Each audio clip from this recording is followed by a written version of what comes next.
juga yang sudah hadir di sini. Sesuai dengan tugas dari dosen, maka saya akan mempresentasikan hasil kerja saya yang bertema hati nurani. Yang pertama, apa itu hati nurani? Hati nurani adalah perasaan moral dalam manusia yang dengannya dia memutuskan mana yang baik dan mana yang benar, serta selalu menuntut kita untuk selalu berbuat yang baik.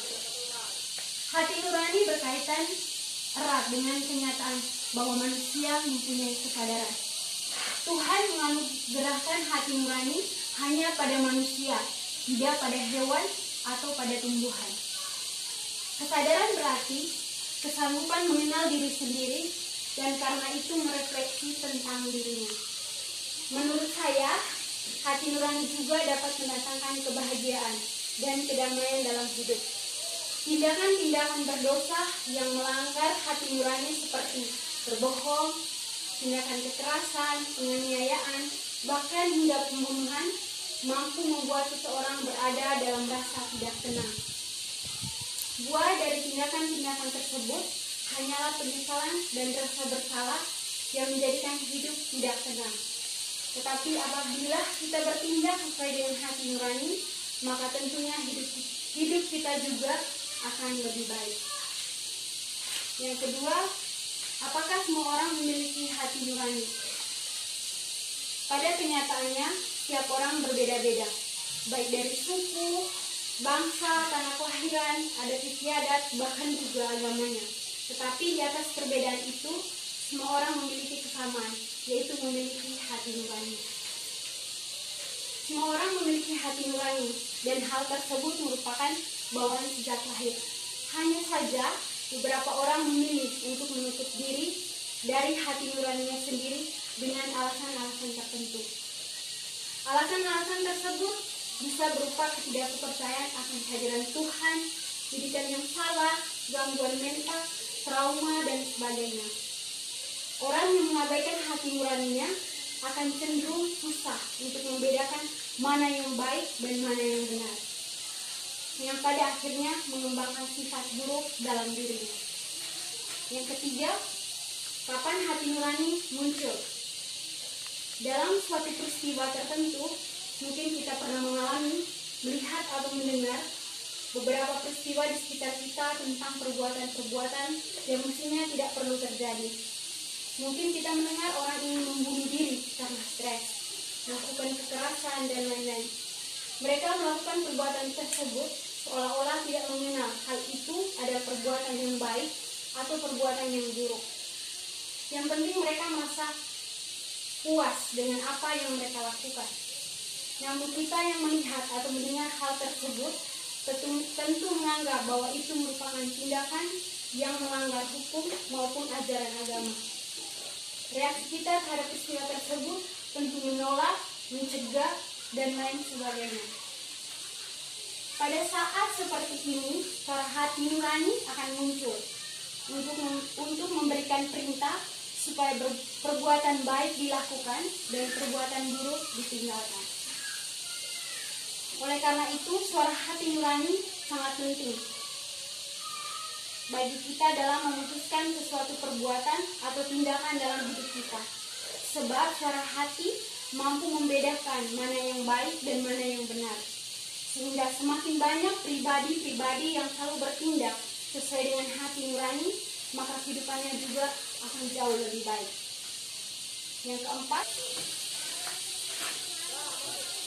Yang keempat, apakah dalam melakukan suatu tindakan kita mendengarkan hati nurani? Dalam melakukan suatu tindakan, hati nurani selalu muncul sebagai perintah untuk melakukan yang baik atau benar. Kita perlu merefleksikan diri. Apakah dalam melakukan suatu tindakan, saya selalu mendengarkan hati nurani? Ataukah dalam melakukan tindakan saya tidak pernah mendengarkan suara hati? Hampir setiap saat kita punya intuisi berupa suara hati yang kerap muncul dalam berbagai momen. Saat-saat harus menentukan pilihan yang sulit, saat-saat akan melakukan hal yang tidak benar, suara itu akan menguat. Hanya saja kita kerap melewatkan begitu saja bisikan-bisikan itu, sehingga tak jarang kita menyesal telah memutuskan sesuatu di masa depan yang ternyata berdampak kurang menyenangkan. Mendengarkan hati nurani sangat penting. Banyak orang juga berpendapat bahwa tidak baik terlalu menuruti suara hati dalam melakukan sesuatu, apalagi jika akibatnya adalah perasaan orang lain yang terluka.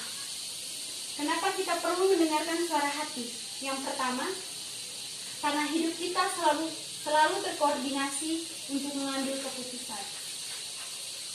Dalam 1 kali 24 jam saja, manusia sudah mengambil ribuan keputusan semenjak dirinya membuka mata di pagi hari. Oleh karena itu, suara hati nurani akan sangat berguna untuk kehidupan dalam mengambil keputusan yang benar. Akibatnya kehidupan kita sehari-hari menjadi efisien dan efektif dan menjadi lebih produktif. Yang kedua, di dunia ini masih ada percobaan dan godaan yang pasti akan dihadapi. Godaan dan cobaan seringkali membuat kita dikondisikan untuk memilih. Memilih untuk menuruti godaan tersebut atau menolak cobaan tersebut. Lalu memilih jalan hidup yang benar. Suara hati nurani akan sangat berperan untuk dapat kita memilih segala hal yang berakhlak mulia, adil, suci, benar, dan tulus. Tujuan dari godaan dan cobaan adalah membuat hidup kita hancur.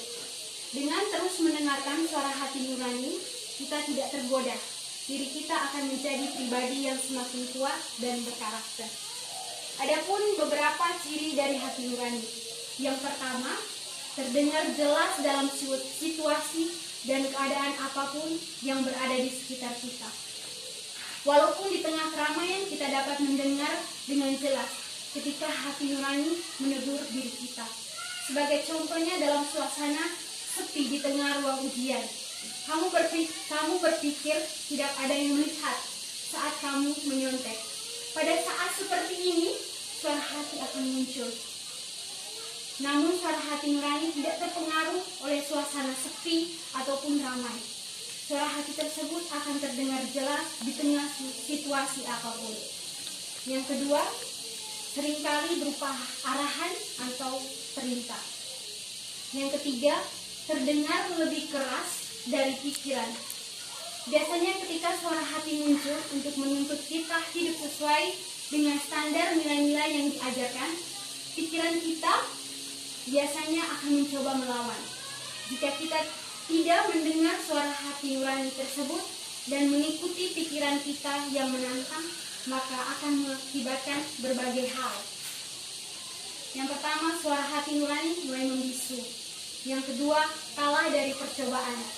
Yang ketiga, menjalankan gaya hidup yang merusak diri sendiri.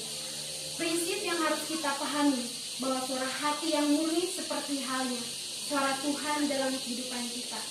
Inilah yang akan menuntut kita mendapati tangga kesuksesan tanpa harus menimbulkan efek negatif.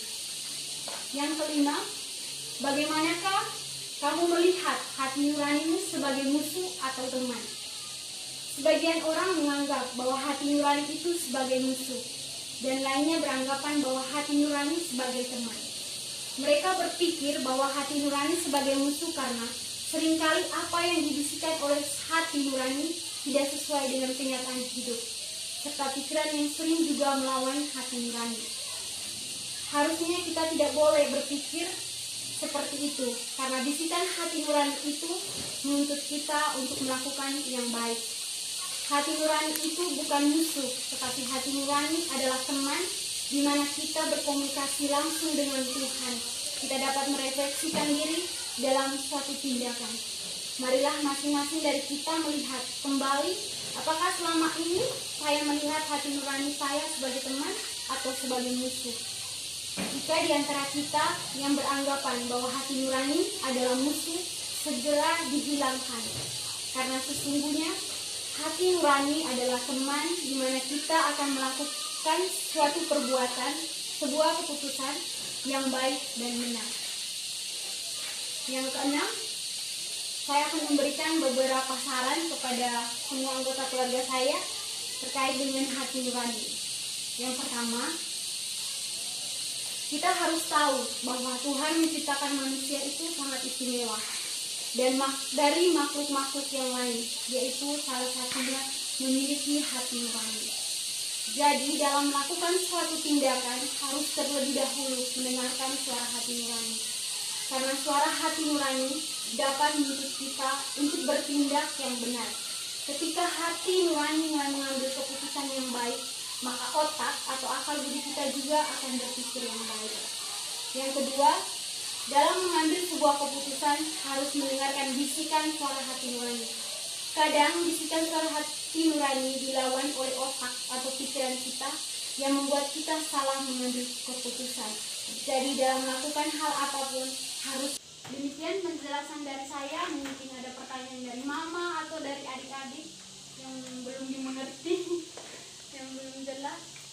Saya persilahkan. Baik, terima kasih Kak Mercy karena telah menjelaskan materinya.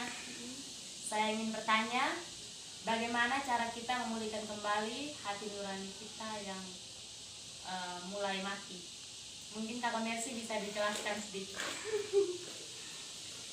Baik, terima kasih kepada Ade Esta yang sudah memberikan pertanyaan.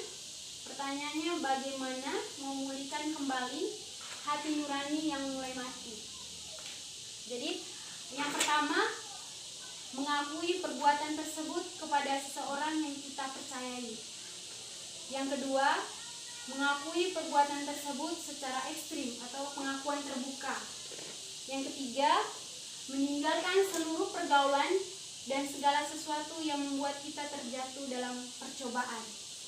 Yang keempat, membereskan dengan benar kepada orang-orang yang pernah kita rugikan. Demikian jawaban dari saya. Terima kasih Kak Mercy. Dari adik-adik yang lain mungkin ada pertanyaan. Jadi saya buat beberapa kesimpulan tentang hati nurani.